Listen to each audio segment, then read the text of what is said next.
Hello meet miss மித்னு நான் தான் இன்னைக்கு வீடியோ நம்ம என்ன பார்க்க போகிறோம் அப்படின்னா நிறைய ரீல்ஸ்லாம் எடுத்து வச்சிருக்கேன். அதெல்லாம் பார்த்து ரியாக்ட் பண்ண போகிறோம். ஜாலியாக இருக்கும் அப்போ நான் நம்புறேன். இந்த வீடியோவை கொஞ்சம் ஸ்கிப் பண்ணால் பாருங்கள். கொஞ்சம் ஹியூமரஸாக இருந்துச்சு ஃபீல் பண்ணிங்கன்னா உங்கள் ஃப்ரெண்ட்ஸுக்குலாம் ஷேர் பண்ணுங்கள். சரி வளவளா கொலவலான்னு பேசாமல் நம்ம வீடியோ பார்த்து ரியாக்ட் பண்ண போகலாம்.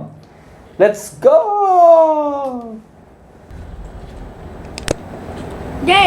மொட்டை மாடியில் ஒருத்தர் கெத்தா நடந்து வர்றாரு. யாரோ ஒரு குட்டி குஞ்சம் வர டேய் அப்படின்னு கூப்பிடுறான். என்ன சொல்ல போறான்னு முடிஞ்சா ஆசை கூட ரீமிக்ஸ் பண்றா செஞ்சுட்டா போச்சு. அப்பா அந்த ஒரு சிரிப்புல தெரிஞ்சிச்சு ப்ரோ, நீங்க வந்து பயங்கரமா பக்காவா பர்ஃபார்ம் பண்ண போறீங்க அப்படின்னு சொல்லிட்டு நம்மள ஆப்போசிட்ல ஒருத்தன் சேலஞ்ச் பண்ணும்போது ஏய் இதெல்லாம் ஏய் இது கப் ஆஃப் மீ டீடா அப்படிங்கிற மாதிரி அந்த ரியாக்ஷன்ல புரிஞ்சிருச்சு. செஞ்சுட்டா போச்சு.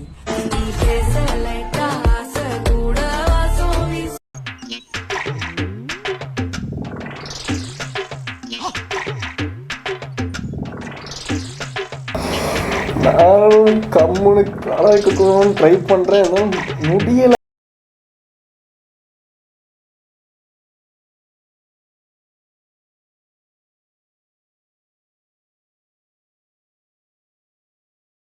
எனக்கு ஏதோ கொடுத்துட்டுலாம் இருந்தாரு. மேலெல்லாம் பார்த்து அக்பர் அப்படின்னு சொல்லிட்டு கொஞ்சம் ரிலீஜியஸான ஒரு காய் போல.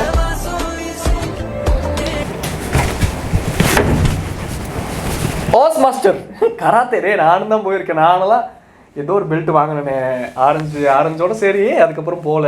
ஆரஞ்சு பெல்ட்டு நம்ம எல்லோ ஆரஞ்சு அப்புறம் என்னமோ வருமே வயலட்டா ஏதோ ஒன்று வாங்கினேன். சின்ன வயசில் போயிட்டு இருந்தேன். கராத்தே நம்ம பெரிய பாக்ஸர் தான், ஒரு பெரிய லைட் ஃபுட்டு ஒரு ஸ்கூலில். சின்ன பையன் சொல்கிறேன், என்கரேஜ் தான் பண்ணணும். அவ்வளோதான். அந்த கராத்தே இது அந்த டான்ஸ் முடிஞ்சிருச்சு. பட் பரவாயில்ல, போக போக போக வேற லெவலில் வந்துடுவார். இந்த கான்ஃபிடன்ஸ் தான் முக்கியம். இனிஷியல் ஸ்டேஜில் அந்த கான்ஃபிடன்ஸ் தான் யார் கலாச்சா என்ன ஃப்யூச்சரில் பெரிய ஆளாக வரலாம். இந்த அக்கா என்ன பண்ணுது, இந்த அக்கான்ட்ட சாரி இந்த ஆயாக்கெல்லாம் அக்கா அப்படி சொல்ல வேணாம், பேய் மாதிரி இருக்காங்களே.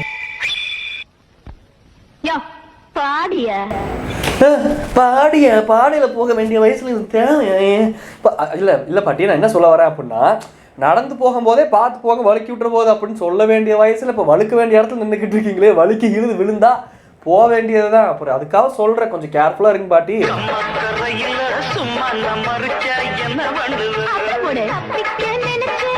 இல்லை நான் என்ன கேட்குறேன்னா, சரி ஓகே பாட்டெல்லாம் ஓகே ஒரு மார்க்கமாக இருந்தாலும் வயசுக்கும் பாடல்களுக்கும் வயசுக்கும் நம்ம என்ஜாய் பண்ணக்கூடிய வைப்புக்கும் சம்மந்தமே இல்லை. Okay accept that. ஆனால் இந்த காஸ்டியூமில் இப்படி மேக்கப் போட்டுட்டு இந்த இடத்துல நின்று தான் பாடணும்னு உங்களுக்கு தோணுச்சு பார்த்தீங்களா? அது எப்படி, அந்த தாட் ப்ராசஸ் எப்படி வந்துச்சு உங்களுக்கு? இப்போது பின்னாடி ஒரு பில்டிங் இருக்குது. அங்கே நைட்டு இப்போ ஒரு 10 மணி 11 மணி தண்ணி குடிக்கிறதுக்கு ஒரு பையன் வருவான்.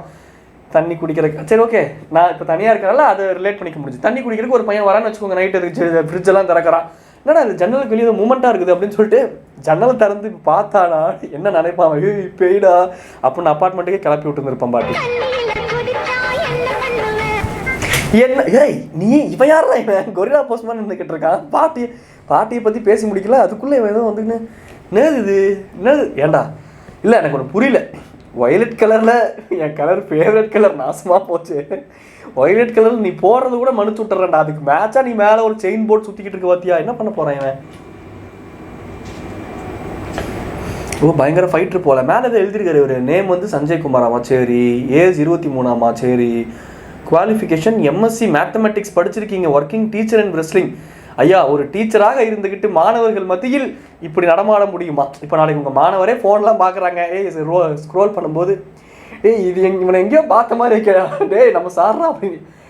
என்னடா காஸ்டியூம் இது?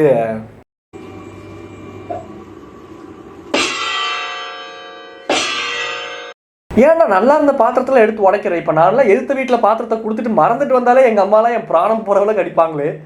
ஒரு நல்லா இருக்க பாத்திரத்தை எடுத்து உடைக்கிறிய, உங்கள் வீட்டில் லேடிஸ் யாரும் இல்லையா? என்னப்போ உன்னை உரிச்சு தள்ளிருக்கணுமே. அப்புறம் கடைசியில் ஹாபிஸ் ஈட்டிங், திங்கிங், ரெஸ்லிங். ஐயா அந்த ஈட்டிங் ரெஸ்லிங் கூட நான் ஒத்துக்கிறேன். ஆனால் ரெஸ்லிங்கிற பேரில் தட்டெல்லாம் அடிச்சு உடைக்கிறேன், அதை ஒத்துக்க முடியாது. பட் திங்கிங்கு நடுவில் ஒரு வேர்டு போட்டிருக்கீங்களே, அதுக்கு அர்த்தம் என்னன்னு தெரியுமா? திங்கிங்னா என்னன்னு தெரியுமா? யோசிக்கும் செயல், யோசிக்கிற ஒரு விஷயம். நம்ம இப்படி பண்ணலாமா, இதனால என்ன விளைவுகளாகும், யாராச்சும் பாதிக்கப்படுவாங்களா, எந்த விதத்தில் பாதிக்கப்படுவாங்க, நம்ம எப்படி போட்டு அவங்களை நம்ம ஹர்ட் பண்ணிடுவோமா, அவங்களுக்கு டிஸ்கஸ்டிங்காக ஃபீல் ஆகுமா, இதெல்லாம் கொஞ்சமாக யோசிச்சு அதுக்கப்புறம் நமக்கு தகுந்ததுக்கும் நம்ம தீனி போட்டு ரெண்டு கூட பேலன்ஸ் பண்ணி ஒன்று பண்ணுறோம்ல, அந்த ப்ராசஸ்க்கு முன்னாடி ஒன்று நடக்குதுல்ல, அந்த ப்ராசஸ் பேர் தான் திங்கிங். நீ கொஞ்சமாச்சும் யோசிச்சிருந்தேன்னா இப்போ நின்றுப்பியானா?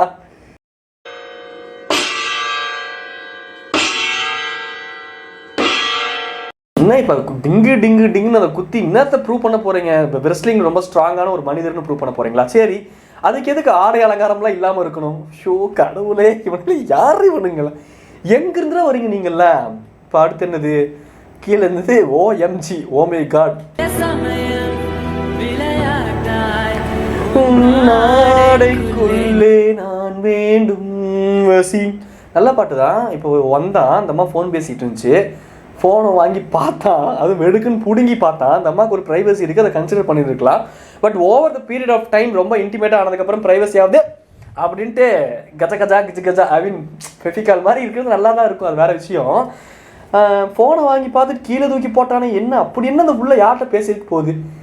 இதுக்கு முன்னாடியே அந்த பிள்ளைக்கு ஏதாச்சும் பாய் ஃப்ரெண்டு இது இருக்குது, இல்லை ஏதாச்சும் அஃபையர் அந்த மாதிரி ஏதாச்சும் இருந்துச்சுன்னா பேசி தீர்த்து இருந்திருக்கலாம். ஒன்றா ட்ராவல் பண்ணுங்கிற அவசியம் கிடையாது. அதையும் தாண்டி ஒன்றா ட்ராவல் பண்ணும்போது இந்த மாதிரி ஒரு இன்சிடென்ட்டை கண்டுபிடிச்சிட்டிங்கன்னா ஏன்டி இப்படி பண்ணுற, என்னதான்டி உன் கதை அப்படின்னு நீங்கள் சண்டை போடலாம். இல்லை சரி இதுக்கு மேலே இது வேலைக்கு ஆகாது, உனக்கு இதுதான் ஆயிடுச்சு, எனக்கு இது செட் ஆகலை அப்படின்ட்டு தள்ளி போகலாம். அந்த பொண்ணை அவங்க லைஃப் லீட் பண்ண விட்டுட்டு நம்ம லைஃப் பார்ட் லீட் பண்ணிட்டு போகலாம். அதை விட்டு போட்டு ஃபோனை வாங்கி கீழே பார்த்துட்டு போகிறான். அந்த அம்மா ஏதோ முதுகு சொரிஞ்சுக்கிட்டு இருக்குது, முதுகு வலியாக்கு. ஆடங்கப்பா, என்னடா இது? What is this? First of all ஒரு தீபாவளி துப்பாக்கியில் சுட்டு சாக முடியுமா? பேசிக்காக யோசி. சரி, ஒரு கான்செப்டுக்காக துப்பாக்கி கிடைக்கல, தீபாவளி துப்பாக்கியில் சுட்டுட்டேன்னு வச்சுப்போம். கான்செப்டுக்குள்ளேயே வருவோம். ஏமா நீ சாகறக்கு ரெடியாக இருந்தா அப்படின்னா அந்த ஒரு ரிலேஷன்ஷிப்பை விட்டுட்டு இவன் கூட சேர்ந்து வாழ்றதுக்கு நீ ரெடியா இல்லையா?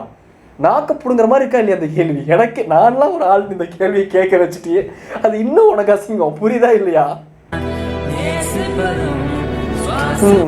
இது ஒரு கான்செப்ட். அங்கிருந்து அந்த அம்மா கரெக்டாக சுடுமாமா, இவர் திரும்பி பார்த்து ஓடி வந்து பிடிச்சிட்டாரு. இல்லாட்டி அந்த அம்மா பொட்டக்குன்னு கீழே விழுந்து மண்டை கிட்ட தான் செதறிக்கும். நான் தான் அப்படியே விட்டுருப்பேன். சரி, அதான் சுட்டுட்டு செத்துட்டீங்களா, அப்புறம் எதுக்கு மறுபடியும் கீழே விழுந்து மண்டை செதறா, எனக்கு என்ன செதறாட்டி எனக்கு என்ன வட்டாமாமே ட்ர் அப்படின்னு சொல்லிட்டு அங்கிருந்து எஸ்கேப் போயிட்டு இருக்கிறது விட்டு புட்டு. என்ன ப்ரோ நீங்கள் என்னடா அது பொசிஷன் இது ஒரு மாதிரி இருக்குது அப்படின்னு அடுத்து RRS வித்யா மந்திர் தக்ரஹா காபுரா பரிதே பல்பர பப்போர். என்னடா பேரு?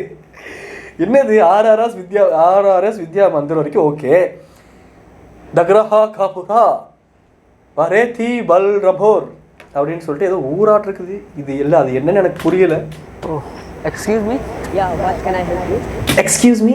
Yeah, what can I help you? ஏன் கையை ரெண்டு பேரும் இப்படி வச்சுக்கிட்டு ஆட்டாமல் பேச மாட்டீங்களா? என் மைண்டு தான் சொல்கிறேன்ல, கண்டது யோசிச்சோ. நான் இவ்வளோ நேரம் பேசுனதில் உங்களுக்கு கேட்டுச்சா இல்லையா? மைக்கை மாட்டிட்டேன்னு நினச்சி பேசிகிட்டு இருந்தால் மைக்கு கீழே தொங்கிக்கிட்டு இருக்கு. ஐயோ கடவுளே. சரி, இங்கேயே வச்சு பேசுவோம். ஏதாச்சும் எடிட்டிங்கில் டேலிங் பண்ணி தொலைவோம். என்னடா நீங்கள் பேச போகிறீங்க, பேசி தொலைங்கடா. ஆல்ரெடி டென்ஷன் ஆகுது எனக்கு. Could you tell me where is the RS Public School? பயங்கரமாக ஃப்ளூவெண்ட்டாக இங்கிலீஷ் பேசுகிறாங்களாமா. ஆனால் அது RS பப்ளிக் ஸ்கூலில் நண்பா, RRS பப்ளிக் ஸ்கூல். கீழே இந்த சப்டைட்டில்ஸில் RRSன்னு போட தெரிஞ்சு உங்களுக்கு, பேசும்போது உங்கள் ஸ்கூல் பேர் கூட தெரியலையாடா? First you can go straight for my 1 km and 1 km fine go hang 1 km I இந்த என்னது ஏலியன்ஸ் எல்லாம் கூட இந்த லாங்குவேஜில் புரிஞ்சுக்க முடியாது நண்பா. இங்கிலீஷில் பேசுகிறா டே குட்டிங்க. take right turn. You will reach in RS Public School. Thanks a lot for telling me this address. You're welcome. புரியலையா? பயங்கரமாக சொஃபிஸ்டிகேட்டடாக இங்கிலீஷ்லாம் பேசுகிறாங்களாமா. இந்த மாதிரி ஸ்கூல்லலாம் நீங்கள் போய் சேர்த்து உங்கள் பசங்களெலாம் சேர்த்து விட்டீங்க அப்படின்னா ஜேன்னு சொல்லிட்டு எல்லாம் இங்கிலீஷ்லாம் பேசிக்கிட்டு வாழ்க்கையில் ஓஹோன்னு வருவாங்க. இப்படி தான் எங்கள் அப்பா என்னை 5ஆவதுல 6ஆவதுல 7ஆவதுல கொண்டு போய் ஒரு இன்டர்நேஷ்னல் ஸ்கூலில் சேர்த்து விட்டார். அங்கே தான் இங்கிலீஷ் கற்றுக்கிட்டே ஓகே தான், பட் அதுக்குன்ட்டு இங்கிலீஷ் அடா இது